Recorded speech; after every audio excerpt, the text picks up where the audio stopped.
ভাই এটা একটু আবার প্রথম থেকে একটু দেখেন, কারণ হ্যাঁ ওই হ্যাঁ আমি বলছি, অনেকে হ্যাঁ। একটু জয়েনিং করতে একটু দেরি হয়ে গেছে, কারণ আমাদের এখানেও কারেন্টের প্রবলেম। আচ্ছা আমি আবার দেখাচ্ছি। আচ্ছা। তো মনে করেন আপনি একটা প্লেনের উপরে কিছু একটা ড্র করছেন। কি ড্র করছেন? ধরে নিলাম আমাদের কোম্পানির নামটাই লিখছেন। এটার লেন্থ 200 মিলিমিটার, এখানে ফিক্স লিখছেন, এটার নাম লিখছেন হচ্ছে ইলেকট্রিক ক্যাপ্টর।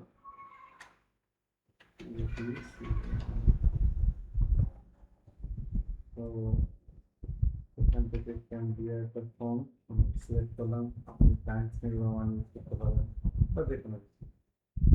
এটার হাইট, এটার হাইট আমরা 50 72 দিলাম, এবং এটা মিডলে থাকবে, বোল্ড হবে। ওকে, এই লেখাটা আমি কোথায় লিখছি? ফ্রন্ট প্লেনে লিখছি। আবার যদি আমি ফ্রন্ট প্লেন সেম ডিস্টেন্সের একটা লাইন লেন্থ ড্র করতে চাই, তাহলে কি করতে হবে? এখানে ক্লিক করে এখান থেকে এই পর্যন্ত একটা লাইন ড্র করতে হবে। ঠিক আছে? তো সোজা লাইন দুইটা পয়েন্টে ক্লিক করলে লাইন ড্র হয়ে যায়, আপনার কাছে বিষয়টা নর্মাল। কিন্তু মনে করেন একটু আঁকা বাঁকা, একটু এমন কোনো লাইন যেটা আবার ড্র করতে হবে, সেটা কিন্তু একটু সময়ের ব্যাপার আছে, ধৈর্যের ব্যাপার আছে। সেম 100% সেম জিনিসটা যদি আমার প্রয়োজন হয়, তখন আমরা কি করব? ওই লাইনটাকে সিলেক্ট করে কনভার্টের মধ্যে ক্লিক করব। ক্লিক করলে প্রথম যে অপশনটা আছে এটা সিলেক্ট হয়ে যাবে। আমরা এখানে ডিরেক্ট করলে প্রথমটাই সিলেক্ট করব। ক্লিক করলাম, এখানে ক্লিক করলাম, ক্লিক করে দেখেন একটা ব্ল্যাক লাইন হয়ে গেছে, এবং এই লাইনটা আগের লাইনের পুরো সেম। এই লাইন থেকে আমাদের যদি সেন্টার লাইন করতে হয়, আমরা কি করবো? ক্লিক করে সেন্টার লাইন করবো, করলাম। এই লাইনের উপরে চাচ্ছি আমি এখন বাংলাদেশ করতে। টেক্সটটা নিলাম, টেক্সটটা নেওয়ার পরে এখানে লাইনটাকে সিলেক্ট করে দিলাম, আর এখানে লিখতেছি কি বাংলাদেশ, বাংলাদেশ লিখলাম। তো এখান থেকে ফন্ট ঠিক করবো,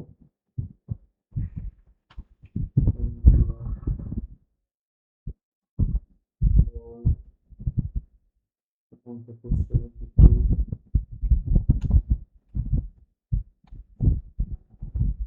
একই প্লেনের উপরে দুটা লেখা লিখছি। এখন যদি আপনি আগেরটা প্রয়োজন না হয়, এটাকে হাইড করে দিতে পারেন, তাহলে বাংলাদেশটা সুন্দর দেখা যাচ্ছে। তো এইরকম মুহূর্তে আপনার কাছে মনে হচ্ছে যে এই বাংলাদেশ লেখা, বিএসএল কেয়ার লেখাটা একটু ডিস্টেন্স মেনটেন করবে, যেখানে আছে তার থেকে একটু সামনে এসে বাংলাদেশ লেখাটা থাকবে।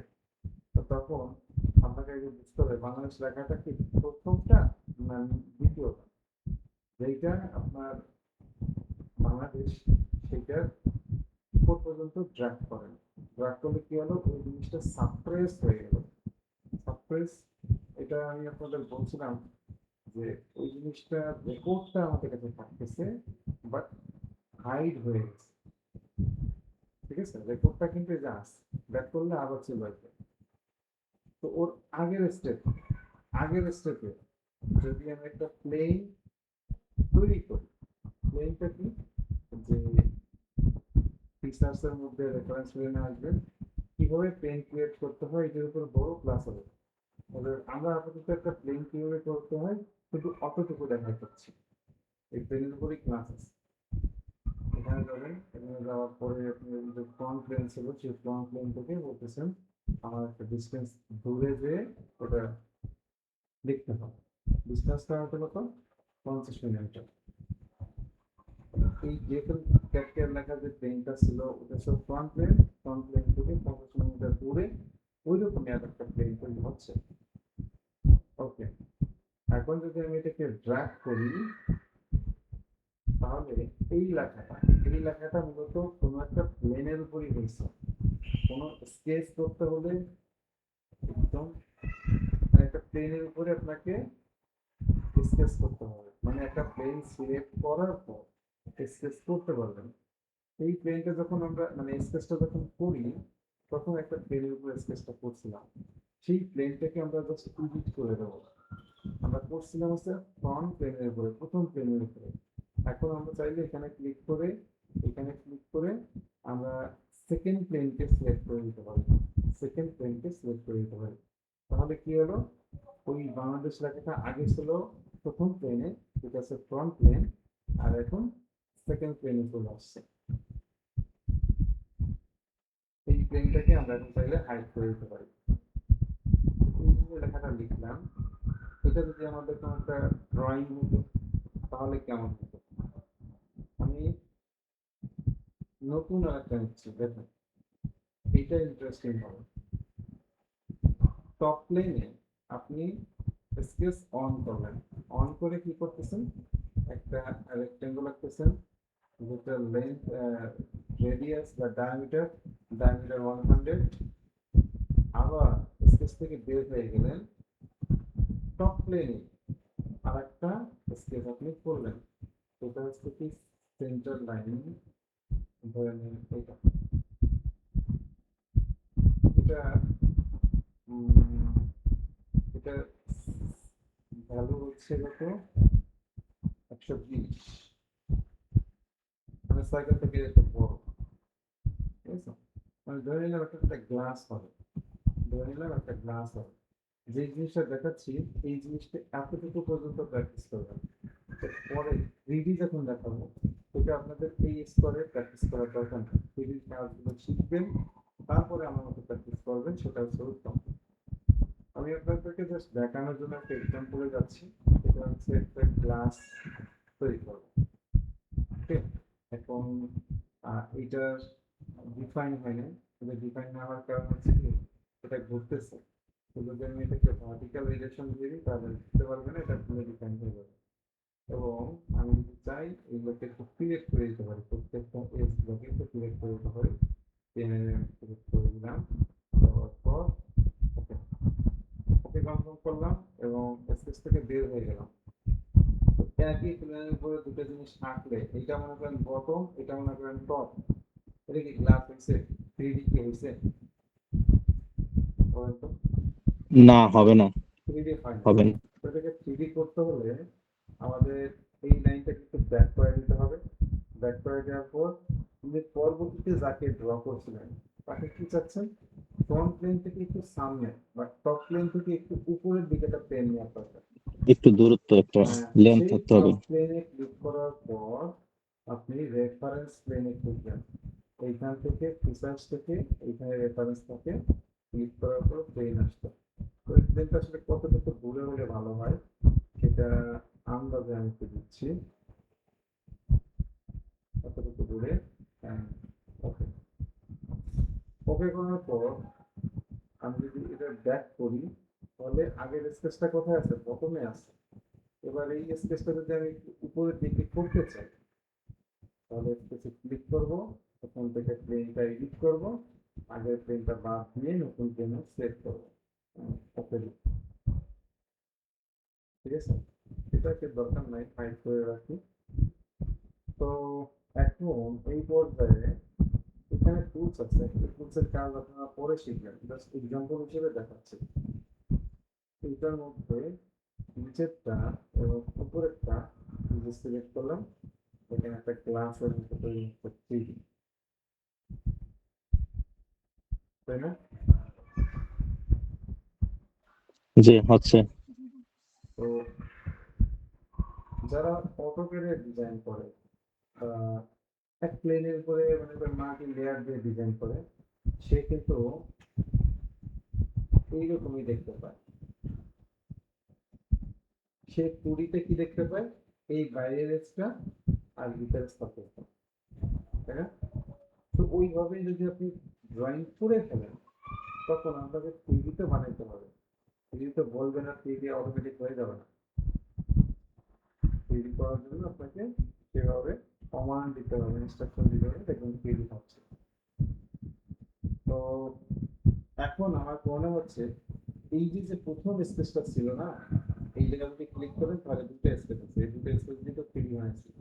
প্রথম স্পেসটার ডায়ামিটারটা আমাকে কমাইলে ভালো মনে হবে। মনে হচ্ছে যে আমার একটু 100 জায়গায় আমার এটার ভ্যালু 65 করে দেওয়া বেটার। দেখেন রাস্তা দেখতে এখন কেমন পিসি দেখা যাচ্ছে। এইটাকে একটু ছোট করি তাহলে ভালো লাগবে। তাহলে আমার স্পেস টু এইখানে এডিট করলাম, এখানে কত আছে 120, এটাকে আমরা 80 বা 90 85 করে দিলাম, এটাও ছোট হলো। আপনার দেখেন একটা গ্লাসের শেপ আসছে, কিন্তু আমাদের এখানে এত উঁচা এই সাইজটা এই শেপটা ভালো লাগছে, এই হাইটটা কমানো দরকার। হাইট কোন জায়গায় ক্লিক করলে কমবে এই জিনিসগুলো মানুষ বোঝে না। কোর্স করে কোর্স শেষ করে ফেলে, কিন্তু মানে কি আপডেট করলে মডেল আপডেট হয় এই জিনিসগুলো তারা বোঝে না। তো প্লেনে যদি আমি ক্লিক করি আমি দেখতে পাচ্ছি প্লেনটার লেন্থ ছিল হচ্ছে 190, তাহলে হাইটটা কমাইতে হলে আমাকে কি করতে হবে, প্লেনের হাইটটা কমাইতে হবে। যদি আমি এখান থেকে রিডিউস করতে হবে। যদি আমি 150 দিই তাহলে একটা কাছাকাছি শেপ চলে আসবে, মোটামুটি একটা সুন্দর মানে যেরকম গ্লাস হওয়ার দরকার সেরকম একটা সাইজ আসছে, বুঝছেন? তো ডিজাইন করা এক জিনিস, মডিফাই করে কাছাকাছি ভ্যালুতে নিয়ে যাওয়া আর একটা জিনিস। এই কাজগুলা আসলে একা একা করা একটু কঠিন। কেউ যদি আপনাকে ইনস্ট্রাকশন দেয় তাহলে আপনার জন্য শেখাটা সহজ। আমি কি ঠিক বলছি? সবাই কি বলেন? অবশ্যই ইনস্ট্রাকশন ছাড়া আপনার কাজ করা কঠিন। আগে গেলে তো আমি যদি না আগাইতে পারি তাহলে তো এখানে আমার স্টপ হয়ে যাবে। কারণ আপনি ইউটিউব দেখে দেখে আপনি বছর পর বছর নিজেকে ডেভেলপ করতে পারবেন, কিন্তু প্রফেশনাল ডিজাইনাররা যে জিনিসগুলো মানে তারা আয়ত্ত করছে সেই জিনিসগুলো আপনি একা একা ইউটিউব থেকে দেখে শেখাটা একটু কঠিন। এই যে হাইট কমাইতে হলে কোন জায়গা চেঞ্জ করতে হবে, হাইট কমাইতে হলে কি প্লেনের দূরত্বটা কমাইতে হবে। আমার এইটার শেপের যে ছোট করতে হয় কি চেঞ্জ করতে হবে, স্কেচ এর জিনিসটাকে ছোট করতে হবে, এখানে ছোট করতে হবে স্পেসটাকে ছোট করতে হবে, ঠিক না? এই জিনিসগুলা আমাদেরকে একটু ক্লিয়ারলি বোঝার দরকার। একজন এই কাজ করতে চায় কিন্তু সে পিরিয়ড কি জিনিস বোঝে না, তখন বলেন তাকে শেখানোটা কতটা বিরক্ত লাগে। পিরিয়ড কি জিনিস সে বোঝে। আমি যে এখানে ইজিলি এক ক্লিকের মধ্যে পিরিয়ডটা করছি, হয়ে গেছে সে ধরে ধরে একটা একটা করে পিরিয়ড করতেছে। তো যদি এখানে 1000 হইতো, আপনি 1000টা ক্লিক করবেন, চিন্তা করেন তো, যদি 1000টা বাহু থাকতো 6টা বাহু আছে, আপনি কি 1000টা ক্লিক করবেন? আমরা তো সিঙ্গেল সিঙ্গেল সিলেক্ট করি, আমরা তো একসাথে এখন এটা সিঙ্গেল করা হয় না। সিঙ্গেল সেট করেন, কারণ কি আমরা যেটা ফেস করি, আমরা যেটা জানি আপনারা সেটা জানেন না। যখন জানবেন তখন ওই সিঙ্গেল সিঙ্গেল সিলেক্ট করাটা অভ্যাসটা পরিবর্তন করার মতো টেন্ডেন্সি চলে আসবে। এখনো আপনাদের মাথায় আছে কি ক্লিক করলে এটা সিলেক্ট হচ্ছে, তাহলে আমরা অন্য ওয়েতে যাওয়ার কি দরকার? অন্য ওয়েটা দেখায় দেখলে পরে একটু কঠিন মনে হতে পারে, এই জিনিসটা আমার মনে থাকতেছে না, ভুলে যাচ্ছি। তো মনে রাখাটা আমার কাছে কষ্ট মনে হচ্ছে। তো কি দরকার, আমি ইজিলি কাজ করবো, ঠিক আছে? তো ইজিলি তখন পর্যন্ত ওকে যেটা আপনার নিয়ন্ত্রণের মধ্যে, যখন নিয়ন্ত্রণের বাইরে চলে যাবে তখন ওই ইজিলি কাজ করাটা বিরক্ত হবে। এই জন্য আমরা ক্লাসে বেসিক ক্লাসে সুন্দর করে দেখাই দিই যে বাম থেকে ডানে ড্র্যাগ করার অর্থ কি, ডান থেকে বামে ড্র্যাগ করার অর্থ কি, অন ক্লিকে কখন কিভাবে সম্পূর্ণটা সিলেক্ট হয়, এই জিনিসগুলো আমরা বেসিক ক্লাসে শিখেছি আপনাদের, মনে আছে? জি সেখানে হয়েছে। জি জি। এটা আজকে যেটা দেখালাম আপনারা এই যে যে প্লেনের পরিবর্তন, স্পেসের পরিবর্তন, এগুলো কি দেখছেন? দেখার কথা না। হ্যাঁ, এর আগে দেখছি, এর আগে দেখানো হয়েছে তারপর। আচ্ছা, তো এখন আমি চাচ্ছি এই উপর থেকে 30 নিচে 30 আমার একটা প্লেন দরকার।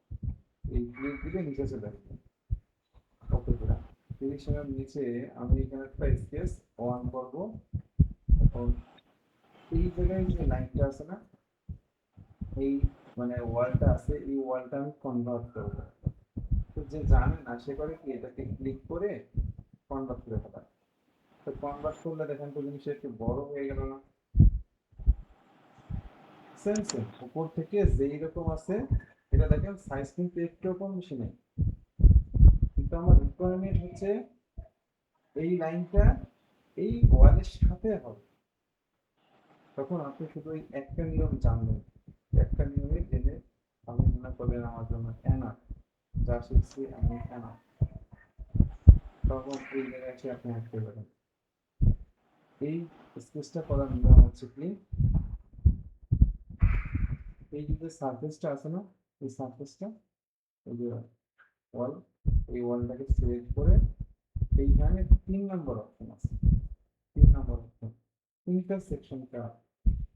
তো ওই লাইনটা মূলত ওই ফেসকে বিভক্ত করলে যেই এজ তৈরি হয়, সেইটার সাপেক্ষে হচ্ছে এখানে কি হবে, আপনার ওই স্কেচটা তৈরি হবে। আমি যদি ওই স্কেচটা ড্র করতে যাই, আমি 5 ঘন্টা ধরে ড্র করবো, অফসেট করবো, বড় করবো, ছোট করবো, মিলবে নাকি সন্দেহ। কিন্তু আমি যদি এখানে ক্লিক করে ওখান থেকে এটাতে ক্লিক করি, তাহলে দেখেন সুন্দরভাবে মিলে গেছে, তাই না? একটু কম বা একটু বেশি হয় যে না। এই হচ্ছে কনভার্ট এন্টিটি বৈশিষ্ট্য। কনভার্ট এন্টিটি অনেকে জানে না যে কিভাবে ইউজ করতে হয়।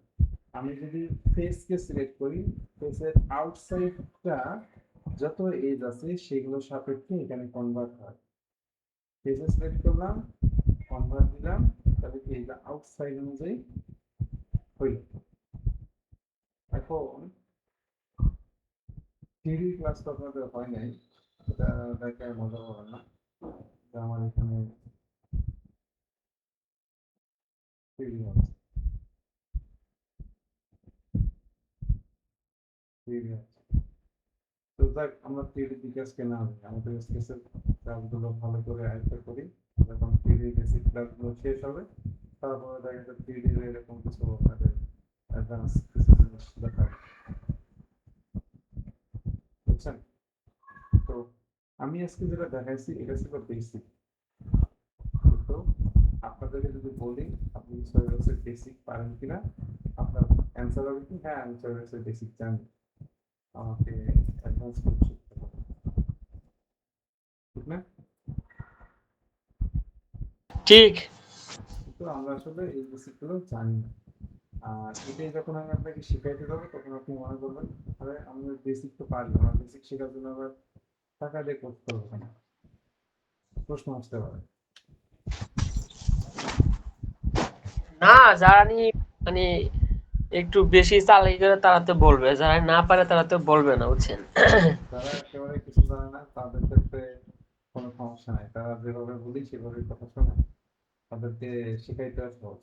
কিন্তু যে একটু নিজেকে ভাবে জানতে পারে তাকে শেখানো হ্যাঁ, একটু কঠিন হয়ে যায়। ঠিক ঠিক আছে, হয়ে যায়। আপনাদের চিন্তা ভাবনা যাতে এককেন্দ্রিক থাকে, আমরা শুরুর দিকেই আপনাদেরকে ওইভাবে বোঝানোর চেষ্টা করতেছি যে আপনারা যাতে কোর্সে ভর্তি হয়েছেন, এ টু জেড আমরা যা শেখানোর চেষ্টা করতেছি আগে সেগুলো রিসিভ করো। তারপর আপনার ডিসিশন নেবেন যে আপনি কোন ভাবে ডিজাইনটা করবেন। একটা ডিজাইন 10টা ওয়েতেও করা যায়, 3টা ওয়েতেও করা যায়, তাহলে আপনি কোনটা প্র্যাকটিস করবেন। আপনি চেষ্টা করবেন বেস্ট মেথডটা, যেটা আমার ক্রিটিক্যাল সময়েও কাজে লাগবে। আপনি একটা লাইন ড্র করতে বলছে, সেই লাইন ড্র করতে পারেন। আপনাকে 5টা লাইন ড্র করতে বলছে, আপনি একটা মানে লাইন টুল দিয়ে 5টা লাইন ড্র করলেন, কিন্তু ষড়ভুজ পঞ্চভুজ এখানে যে আছে এই জিনিসটাকে আপনি কেয়ার করলেন না, মনে করেন এটা আমরা শেখার কি দরকার আছে, এটা কেয়ার করলেন না, তখন ওই মনে করেন 400টা বাহুর একটা কিছু হবে, ওইটা ড্র করতে গেলে দেখবেন যে আপনার অত টাইট হয়ে গেছে। চিন্তা করে দেখেন আমি এখন যদি ড্র করি, এই 5টা লাইন যদি ড্র করি, লাইন এখানে এখানে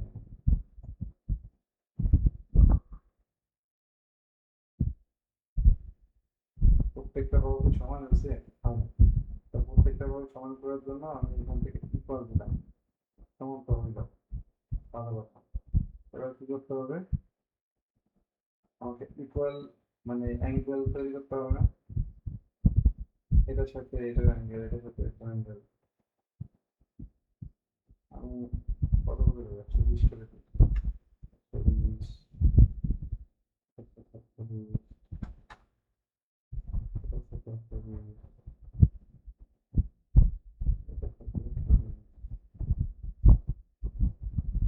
হয়ে গেছে, সব হয়ে গেছে, সবগুলো 120 চলে আসছে। তাহলে এখন না কি হয়েছে, এটা সমান ষড়ভুজ হয়েছে। তো আমি যদি এই ফিউচার কার্ড জানি, আমার ষড়ভুজ একটা কয়েক সেকেন্ডের ব্যাপার, যদি মনে করেন 200টা বাহু হবে তাহলে আমি 200 লিখে দিলাম, ওই 20টা হয়েছে। ছবি একটু টাফ, মানে খুব বেশি হলে বড় সাইজ দিতে হবে। দেখুন আমি হচ্ছে 200তে কোনো কাজ করি না,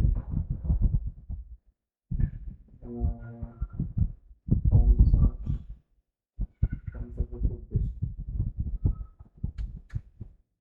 30টা মানে 200 দিলে সেটা সার্কেলকেও হারমোনাইজ হবে, বুঝছেন, এমন অবস্থা তৈরি হয়।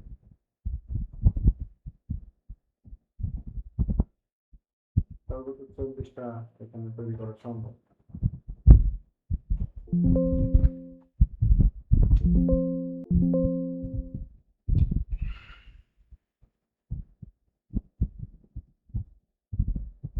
আমি আপনাদের যেটা ফোকাস করতেছি আপনারা কি ওইটা ধরতে পারতেছেন? আমাদের ক্লাসগুলোতে কি যে মোটামুটি বুঝতেছি। গুলো খুব কাজের, ওগুলা একটু মাথায় রেখে তাহলে কিন্তু শেখার সময় একটা মজা আনন্দ ফিল হচ্ছে, বিরক্ত লাগতেছে। তো anyway, আমরা আজকে আর না গাই, আমাদের আজকে টোটাল মানে ফোকাস ছিল হচ্ছে নতুন একটা পেন ক্রিয়েট করে সেখানে স্পেসটাকে ট্রান্সফার করা। ওটা তো পারবো এখন নাকি? রেকর্ডিংটা দিয়ে দেবো আপনাদের, কি মনে হয় পারবেন রেকর্ডিং দিতে?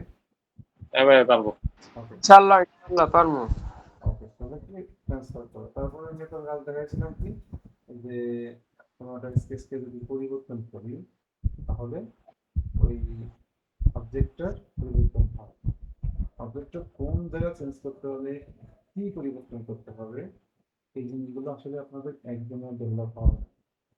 ডিজাইন হচ্ছে ক্রিয়েটিভিটির জিনিস, এটা ডেভেলপ হতে সময় লাগে, আপনারা চেষ্টা করেন, আস্তে আস্তে আস্তে হবে। আমরা যখন শেখা শুরু করি তখন কিন্তু আপনাদেরকে এত সুন্দরভাবে দেখাচ্ছি এরকম পারতাম না। তো দীর্ঘদিন কাজ করি, কাজের এক্সপিরিয়েন্স, অনেকের প্রবলেম সলভ করছি, নিজের প্রবলেম সলভ করছি, তো ধীরে আমার কাছে মনে হয়েছে যে এই জিনিসটাকে ইজিলি সলভ করা যায় কীভাবে, ওইভাবে আমরা আমাদের এক্সপিরিয়েন্স গ্যাদার করছি। তো আপনি যদি আমাদের মতো এক্সপিরিয়েন্স অর্জন করতে চান তাহলে আপনার সময় লাগতে পারে 5 বছর, 8 বছর, 10 বছর, তাই না? তো 10 বছর ধরে একটা মানুষ তার ফোকাসে থাকা একটু কঠিন, এই কারণে কোর্সটা খুবই হেল্পফুল হয়, যে পুরো জিনিসটাকে শর্ট প্যাকেজের মধ্যে নিয়ে আসা, শর্ট টাইমের মধ্যে এই জিনিসগুলো সম্পর্কে জানা, তারপরে এবার যত প্র্যাকটিস করবেন তত শিখবেন, তত আপনার মনে থাকবে, আপনার ব্রেইনে সেইভাবে সেভ হয়ে থাকবে। ক্লিয়ার? ওকে, তাহলে এটা রেকর্ডিংটা আমি এই পর্যন্ত রাখছি।